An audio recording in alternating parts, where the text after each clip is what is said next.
Hello everyone. जैसे कि हम सबको पता है कि प्रीलिम्स ख़त्म हो चुका है GS1। तो इस वीडियो में हम सिर्फ हिस्ट्री क्वेश्चंस का पहले डिस्कस करेंगे। There are around 12 questions, not around exactly 12 questions from overall history. तो इस वीडियो में हम पहले हिस्ट्री क्वेश्चंस को विथ ऑथेंटिक सोर्सेज के साथ कवर करेंगे। फिर दूसरे वीडियोज़ में I will be covering polity, economy and other subjects. Fine. So पहला क्वेश्चन ये है कि in which of the following regions Dhanyakataka which flourished as a prominent Buddhist center under the Mahasanghika located. ये कहाँ पे है? जैसे कि पता है कि बुद्धिज़्म से हर साल एक क्वेश्चन आता है। मैंने प्रीवियस वीडियोस में भी कहा है बुद्धिज़्म से क्वेश्चन आएगा ना। इस क्वेश्चन को कैसे सॉल्व करें? यस, लाइक आई अग्री कि ये थोड़ा डिटेल में है, लेकिन फिर भी 50% सॉल्व हो सकता है। See first of all, Mahasanghika sect जो हुआ था, कहीं ना कहीं इसका शुरुआत हुआ था मगध से। ठीक है, इम्पोर्टेंट सेंटर मगध था। ठीक है, लेकिन ये पूछा गया है कि धन्य काटाका कहाँ से है। फर्स्ट ऑफ ऑल, गांधारा तो नहीं होगा बिकॉज ये नॉर्थ वेस्ट में है, तो ये तो आप कैंसिल कर ही सकते हो। और जाहिर सी बात है कलिंगा में उतना बुद्धिज़्म का वो था नहीं। अब जब भी हम कलिंगा के बारे में पढ़ते हैं या फिर बुद्धिज़्म के बारे में पढ़ते हैं, बहुत कम मिलने को, मतलब देखने को मिलता है कि कलिंगा होगा, जो कि उड़ीसा के साइड में है। तो ये भी हम कैंसिल कर सकते हैं। Now the problem is Andhra and Magadha. Now 50% it is solve. Okay, still then 50% के साथ अगर आपका बन रहा है, और in paper like UPSC you have to attend. ठीक है, इधर आप ए में जा सकते हो या फिर डी में, फिर एक लक का भी रहता है, but here the answer is Andhra. ठीक है, बिकॉज धन्य काटाका अगर आप सातवाहना किंगडम अच्छे से पढ़े हो तो आप सॉल्व कर सकते हो। बिकॉज धन्य काटाका एक टाइम पे सातवाहना का, एंशिएंट सातवाहना का कैपिटल था। अगर आप सातवाहना हिस्ट्री के बारे में अच्छे से पढ़े हो, बिकॉज एवरी डायनेस्टी में आपको कैपिटल सिटी का नाम भी रहता है। ठीक है, so Dhanyakataka was the capital of Satavahana during 1st to 3rd century AD। ठीक है, तो यहाँ से भी आंसर हो सकता है, it is called Andhra. Okay, so ये गुंटूर डिस्ट्रिक्ट में है। गुंटूर डिस्ट्रिक्ट में है, एक एंशिएंट टाउन है near Amravati, near Amravati. Okay, fine. Now second question, with reference to ancient India, consider the following statements. The concept of stupa is Buddhist in origin. Stupa was generally a repository of relics. Stupa was a votive and commemorative structure in Buddhist tradition. Now this is a very direct question. See, option 2 is correct, option 3 is correct, very direct in nature. Now if you study about Buddhism, if you go through my old videos of Buddhism, you will come to see कि their stupa का जो origin था, origin of stupa is always pre-Buddhist. direct statement है, it is always pre Buddhist. Pre Buddhism से पहले स्तूपा था। हाँ, अशोका के टाइम पे ज़्यादा बढ़ा, लेकिन जो कॉन्सेप्ट था उसका ऑरिजिन वो प्री बुद्धिस्ट है। तो this statement is wrong, so only 2 is correct, 2 and 3 are correct. Okay, ठीक है। Next, which of the following explains the practice of vatta kirutal as mentioned in संगम। तो संगम से भी एक क्वेश्चन, संगम से 2 क्वेश्चन आए वैसे, और 1 more question is also there. Kings employing women bodyguards, learned persons assembling in royal courts to discuss religious and philosophical matters, young girls keeping watch over agricultural fields and driving away birds and animals, a king defeated in a battle committing ritual suicide by starving himself to death. Now this is the right answer. Now ये सब question के लिए आपको थोड़ा deep preparation की ज़रूरत है। Okay, ये सब डायरेक्टली एक बुक में नहीं मिलेगा। अगर ये क्वेश्चंस आपको पता नहीं है, so you should leave this kind of question, you should not attend. Okay, but still then ये क्वेश्चन उतना भी डिफिकल्ट नहीं है। जिसने 1-2 बुक्स किया है अच्छे से और रिवाइज किया है वो सॉल्व कर सकता है। संगम के मेरे नोट्स में ये डायरेक्टली था, ये I guess some VD Ganesh या कोई एक बुक से लिया गया है। ओके, विट्टू किरुताल, वट्टा किरुताल। Okay, fine, so D is the correct answer. Next, consider the following dynasties, Hoysala, Gahadavala, Kakatiya, Yadava. जैसे कि मैं हमेशा बोलता हूँ कि एक क्रोनोलॉजी क्वेश्चन आएगा। अगर आप मिडिएवल अच्छे से कवर नहीं कर पाते हो तो एटलीस्ट क्रोनोलॉजी अगर करके जाओगे तो ये क्वेश्चन भी सॉल्व हो सकता है। क्वेश्चन क्या है, how many of the above dynasties establish their kingdoms in the early 8th century। सीधी सी बात है, अर्ली 8th century की जब बात आती है, अर्ली 8th सेंचुरी, तो हम कहीं ना कहीं एंशियंट ख़त्म करके जो पहला डायनेस्टीज पढ़ते हैं, राष्ट्रकूटस हो गया या फिर चोलास थोड़ा बहुत हो गया, तो वो सब अर्ली 8th सेंचुरी में है। यहाँ पे अगर देखोगे गढ़वाला, ठीक है, गढ़वाला जो है ये हम पढ़ते हैं राजपूत में, और राजपूत कहीं ना कहीं 10th सेंचुरी से शुरू हो जाती है, ठीक है। तो गढ़वाला 11th to 12th में है, ठीक है, राजपूत किंगडम, इसको हम बोलते हैं गढ़वाला ऑफ कन्नौज, गढ़वाला ऑफ कन्नौज, ठीक है। काकतीय हम सबको पता है, Kakatiya is a very famous dynasty, बहुत बाद में आई थी, 12th to 14th सेंचुरी में आई थी एडी पे, ठीक है। और कहीं ना कहीं काकतीयज 8th सेंचुरी में नहीं है, आपको कैसे पता चलेगा? बिकॉज काकतीयज राष्ट्रकूटस के फ्यूडिटरीज थे, काकतीयज वेयर फ्यूडिटरीज ऑफ राष्ट्रकूटस, और राष्ट्रकूटस इटसेल्फ 8th सेंचुरी में है, तो ये भी आंसर नहीं है, काकतीय भी नहीं है, ठीक है। तो ओनली 3 तो यहाँ पे सवाल ही नहीं उठता, ठीक है। नाउ द क्वेश्चन इज यादवा होयसला, ये भी सब आसपास है, Hoysala 10th to 14th century AD, okay, Yadavas 12th to 13th century AD, सब आसपास है, ये चारों के चारों आसपास है। तो बेसिक अगर आप मिडियवल का डायनेस्टी का अगर क्रोनोलॉजी भी देख लोगे तभी भी आंसर सॉल्व हो सकता है, तो आंसर इज नन, ओके। कोई भी अर्ली 8th सेंचुरी में एक किंगडम हुआ नहीं था। नेक्स्ट, और एक हिस्ट्री क्वेश्चन है, literary work author, literature question आजकल आ रहे हैं। देवी चंद्रगुप्तम, हम सबको पता है देवी चंद्रगुप्तम बिल्हाना नहीं है, it is Vishakha Datta, direct है Vishakha Datta, okay. Now the point is options, इस साल क्या हुआ है, options they have made it more confusing, जो डायरेक्ट एलिमिनेशन होता था वो नहीं हो रहा है, डायरेक्टली नहीं हो पा रहा, लेकिन 50-60% बन जाता है इस साल, खास करके इसी साल का जो पेपर का जो पैटर्न उन्होंने काफ़ी चेंज किया है। अब देखिए, देवी चंद्रगुप्तम हमको पता है, ओके, तो ऑल 4 तो नहीं होगा, ठीक है, ये पहले कैंसिल कीजिए। मिलिंद पन्नो वेरी फेमस, और मिलिंद पन्नो अगर नागार्जुन किया होगा तो सारे बुक में लिखा होगा, नागार्जुन बहुत फेमस है बुद्धिज्म के, ठीक है। तो मिलिंद पन्नो नहीं है, ठीक है, मिलिंद पन्नो आपका नागेश्वर करके, नागेश्वर, और वैसे भी मिलिंद पन्नो का डिबेटेबल है, ठीक है। अगर मिलिंद पन्नो का कोई ऑथर होता तो सारे बुक में लिखा होता, और अगर बुक में लिखा नहीं है तो कहीं ना कहीं डिबेटेबल है, ठीक है। तो ये भी कैंसिल हुआ, ये भी रॉन्ग है, ये भी रॉन्ग है, ठीक है। तो ओनली 3 भी कट गया यहाँ से, तो इधर 2 ये और 1, now the thing is again 50% probability. अब 100% नीति काव्यामृता और हमीरा महाकाव्य तो बहुत ही ज़्यादा डिफिकल्ट, हम किसी को पता नहीं होगा। तो नीति वाक्यामृता जो है ये है सोमदेवा सूरी, ये करेक्ट है। अब द पॉइंट इज, ये कैसे पता होगा आपको? सोमदेवा सूरी के बारे में पूनम दया दलाल बुक में है, ठीक है, ज़्यादा इन्फॉर्मेशन नहीं है लेकिन थोड़ा बहुत इन्फॉर्मेशन है, ठीक है।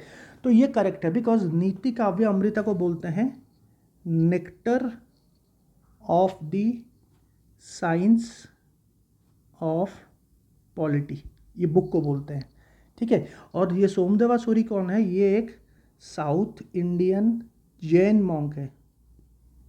देखिए जैनिज्म के ऊपर कितने इनडायरेक्ट क्वेश्चन आ रहे हैं। जैन मॉन्क है 10th सेंचुरी एडी में, और ये कहीं ना कहीं सोमदेवा सूरी ही was a revolutionary thinker of early medieval India, okay. तो ये तो सही है।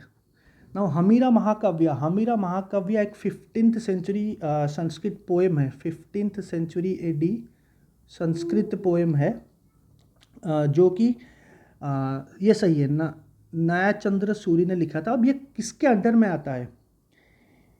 ये जो है 15th century. Now the thing is, देखिए ये आपको, हमें ज़रूरत नहीं है कि आपको पता हो, लेकिन एक कैलकुलेटेड गेस आप ले सकते हो, ठीक है, क्योंकि काफ़ी अननोन है, ठीक है, काफ़ी अननोन है, तो जाहिर सी बात है वो सही ज़्यादा से ज़्यादा रहता है। देखिए ये नोन है तो ये वो जानबूझ के गलत डाला ही, ये भी नोन है तो जानबूझ के गलत डाले हैं, लेकिन ये जो दोनों ये ज़्यादा अननोन है, तो इसलिए only 2, both are correct. This Hammira Mahakavya is correct and नीति काव्य अमृता इज ऑल्सो करेक्ट, ठीक है, only 2 is the right answer. Next, okay, ये क्वेश्चंस इस बार डिबेटेबल हो सकता है। Souls are not only property of animal and plant life but also of rocks, running water and many other natural objects not looked on as living by other religious sects. First of all ये जो शब्द है इसको हम animism बोलते हैं, इसको हम एनिमिज्म बोलते हैं। ये वर्ड काफ़ी फेमस है एंशिएंट हिस्ट्री में, ठीक है, वैदिक टाइम से, IVC टाइम से चलता आ रहा है। एनिमिज्म मतलब सबको पूजा करना, लाइक प्लांट्स, नेचुरल, नेचर को, ओके। नाउ ये जो स्टेटमेंट है, the above statement reflects one of the core beliefs of which of the following religious sects. The point is animism को बुद्धिज्म भी करता है, हिंदुइज्म भी करता है, जैनिज्म भी करता है। लेकिन जब हम ये स्ट्रिक्टली ये स्टेटमेंट पे रहे, क्योंकि जैनिज्म एक ऐसा रिलीजन था जो कि बहुत ही हार्डकोर था और एनिमल, प्लांट सबको कहीं ना कहीं लाइक ना मारने का, ठीक है, we should not kill insects also. तो यहाँ पे like I will go with Jainism, okay, I will go with Jainism. तो Jainism may be the right answer. ये एक क्वेश्चन रहेगा हिस्ट्री में से 12 में से एक क्वेश्चन की थोड़ा डिबेटेबल हो सकता है, लेकिन I am 95% sure it will be Jainism, okay okay. देखो शैविज्म तो नहीं है, ये आप कैंसिल आराम से कर सकते हो। वैष्णविज्म नहीं है, बहुत लाइक वैष्णविज्म में भी उतना नहीं है, like Jainism is very strict in nature, that is the reason why I am going with Jainism. Next question, who among the following rulers of Vijayanagar empire constructed a large dam across Tungabhadra river and a canal come adequate several kilometers long from the capital city। तो ये काफ़ी direct question है। जैसे कि मैंने बोला था Vijayanagar kingdom हमेशा न्यूज़ में रहते हैं और कहीं ना कहीं बहुत इंपॉर्टेंट है, उससे क्वेश्चन आने का चांसेस रहते हैं विजयनगर एम्पायर। तो ये डायरेक्ट क्वेश्चन है, it is Devaraya one. Devaraya one was the one who constructed large dam across Tungabhadra river. ये काफ़ी डायरेक्ट क्वेश्चन है, पूनम दहिया दलाल बुक से जब आप विजयनगर पढ़ोगे तो वहाँ पे ये चीज़ भी है। Next question, who among the following rulers of medieval Gujarat surrender due to Portuguese. थोड़ा डिटेल्ड है, see this kind of question if you do not know you can leave, ठीक है। ज़्यादा से ज़्यादा हम इतना डिटेल में लाइक पोर्टुगल के टाइम पे हम ज़्यादा वॉर्स पढ़ के निकल जाते हैं, आगे ज़्यादा बढ़ते नहीं है, लेकिन कोई बात नहीं, एक क्वेश्चन आया है वहाँ से। सो इसका जो आंसर है it is siege of Diu, वहाँ से उठाया गया है, 1538 में हुआ था। और सरेंडर किसने किया था? सुल्तान ऑफ गुजरात, वो है बहादुर शाह, ओके, बहादुर शाह ने किया था। नेक्स्ट, एक मॉडर्न हिस्ट्री का क्वेश्चन है, ये काफ़ी डायरेक्ट क्वेश्चन है। By which of the following acts was the governor general of Bengal designated as the governor general of India. ये डायरेक्ट क्वेश्चन है, it is charter act of 1833। ये easy question है, everyone can solve it. Next, तो अभी हम polity बना करके और 2 हिस्ट्री क्वेश्चन है वो कवर कर देंगे। नेक्स्ट वीडियो में I will cover the polity part, question number 61 and 62।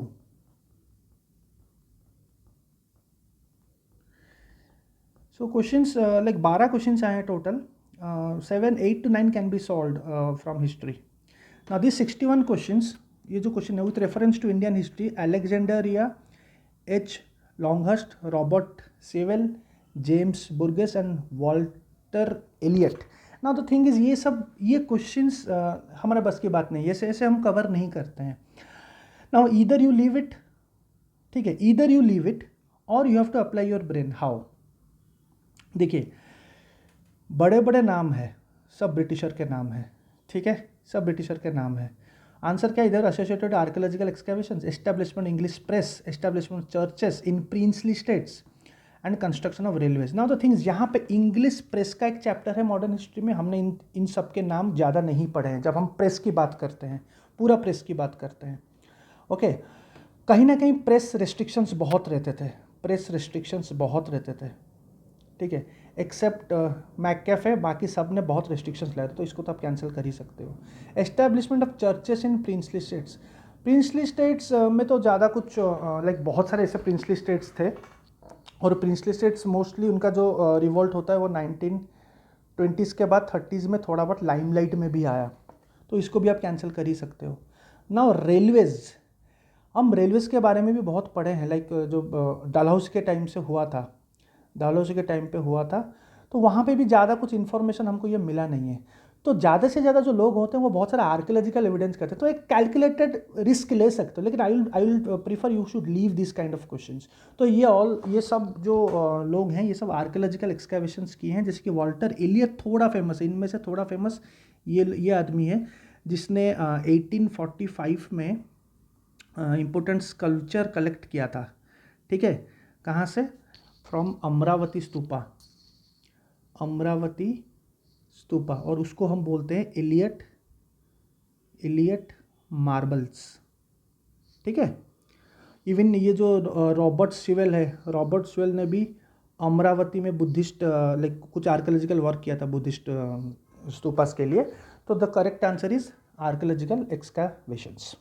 Okay, so the last question, ये भी डायरेक्ट इजी क्वेश्चन है, बहुत ही डायरेक्ट इजी क्वेश्चन है। बेसनगर इंस्क्रिप्शन, वाजा केव्स, सितनावसल पेंटिंग्स। और सितनावसल केव, सितनावसल कहाँ से है, जैन का है, हम पल्लवा में डायरेक्ट पढ़ते हैं, ठीक है, तो ये तो सही है। भाजा केव्स बुद्धिस्ट केव, ठीक है, 2nd century BC।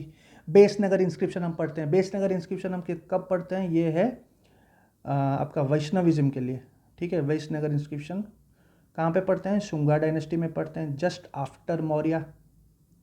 After Maurya Shunga में पढ़ते हैं। तो ये तो सही बात तो है ही नहीं, 1 तो कैंसिल है, ठीक है, तो ऑल 3 कैंसिल। सितनावसल तो हमको डायरेक्ट क्वेश्चन, तो ये भी कैंसिल, तो ओनली 1 ओनली 2। तो वाजा केव्स भी फेमस है, सितनावसल केव्स भी फेमस है, तो ये दोनों सही है। ओके, सो 12 क्वेश्चन आए थे हिस्ट्री से, ओवरऑल हिस्ट्री से, एंशिएंट, मिडिवल, मॉडर्न से सबसे कम आए हैं, लेस ओनली 1 क्वेश्चन, बाकी एंशिएंट से हैं। तो काफ़ी 12 में से वेरी इजीली आप जो अगर अच्छे से पढ़े हो तो आराम से 8 से 9 आप सही कर सकते हो, ठीक है। So that's it, stay tuned for more topics discussions. Thank you.